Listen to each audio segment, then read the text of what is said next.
네, 가습기 살균제 피해에 대해서 국가도 배상 책임이 있다는 법원의 판단이 처음으로 나왔습니다. 피해자 측은 국가가 더 적극적으로 배상에 나서야 한다고 강조했는데 정부는 판결문을 검토한 뒤 상고 여부를 결정하겠다고 밝혔습니다. 취재기자 연결합니다. 김철희 기자. 네, 서울고등법원입니다. 네, 법원의 판단 좀 더 길게 전해주시죠. 네, 서울고등법원은 가습기 살균제 피해자 김모 씨 등 5명이 국가를 상대로 제기한 손해배상 청구 소송 항소심에서 원고 일부 승소로 판결했습니다. 판결이 확정되면 정부는 원고 5명 가운데 가습기 살균제 피해 구제법에 따라 구제급여를 지급받은 2명을 뺀 나머지 3명에게 각각 300에서 500만 원씩 지급해야 합니다. 현재까지 가습기 살균제 참사와 관련한 민사소송이 여러 건 제기됐지만 국가 책임 인정된 건 이번이 처음입니다. 재판부는 정부가 가습기 살균제에 포함된 화학물질 PHMG와 PGH를 심사하고 공표하는 과정에서 유해성을 불충분하게 심사하고도 마치 관련 물질이 유독물질이 아닌 것처럼 고시했다고 지적했습니다. 국가 안정성을 보장한 것 같은 외관을 형성해 끔찍한 피해를 초래했다는 겁니다. 이번 판결에 피해자 측은 정부가 피해 배상의 조연이 아닌 주연이 된 거라며 더 적극적인 역할을 주문했습니다. 직접 들어보시겠습니다.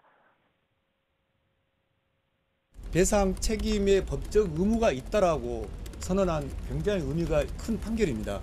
오늘의 판결에 기초해서 원천적으로 가습기 살균제 참사를 최종적으로 해결하기 위한 국가책임 배상법을 만들어야 된다. 그 말씀 드리고요. 이번 소송이 처음 시작된 건 10년 전인 지난 2014년입니다. 피해자와 유족 등 13명이 참여했는데 1심 재판부가 업체 책임을 인정하면서도 국가에 대한 청구는 기각하자 세표 제품을 사용한 피해자 5명이 항소했습니다.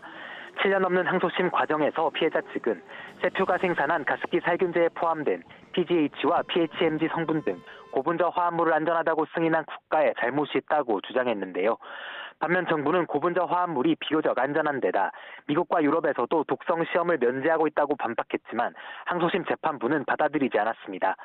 손해배상 소송이 지연되는 사이 CMIT 등 저분자 화합물을 사용해 가습기 살균제를 만들고 판매했던 SK케미칼과 애경산업 전 대표가 2심에서 유죄를 선고받기도 했습니다. 피해자들은 국가의 저분자 화합물도 제대로 관리하지 않은 책임을 묻겠다는 입장이어서 관련 소송이 이어질 것으로 보입니다. 한편 환경부는 판결문을 검토하고 관계부처 협의 등을 거쳐 상고 여부를 결정할 예정이라고 밝혔습니다. 지금까지 서울고등법원에서 YTN 김철입니다.